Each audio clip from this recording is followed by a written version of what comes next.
on Friday, um, Dr. Lee talked about frequency domain with respect to low pass filter and high pass filter. But I had some trouble understanding the content of the lecture, so I had to make the video today, Monday. So one of the confusions was transforming a photo from the spatial domain to the frequency domain. And that's a little difficult to understand. But essentially, a photo in a spatial domain represents the intensity of every pixel based on the space.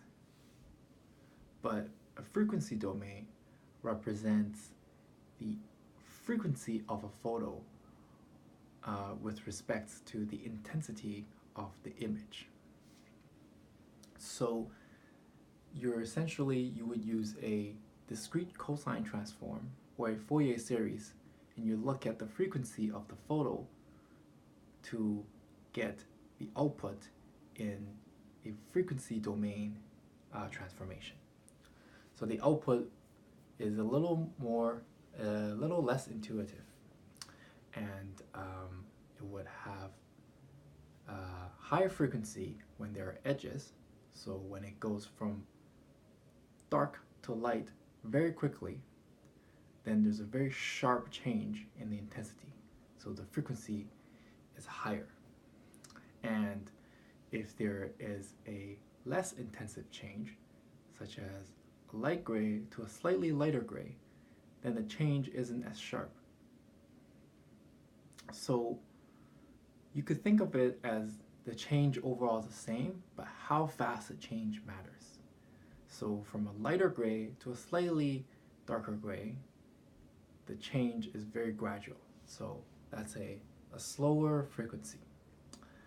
And if we were to use this on a low pass filter will pass the slower frequencies, but not the higher frequencies. So a low pass filter will have, I don't have a marker with me. Low pass filter will have a graph, and it's around the left side, so that the low frequencies gets passed through and the high frequencies gets blocked out. So this is similar to the way we do a Gaussian filter, where we filter out the pixels that are very sharp, because those pixels have higher frequency, and those pixels would get smudged out by because it does not pass the low pass filter. So a low pass filter blurs the image, while a high pass filter improves the sharpness. So it would detect all the edges, because all the high frequency gets passed through, while the low frequencies does not get passed through. And that is essentially why we will look at images in the frequency domain.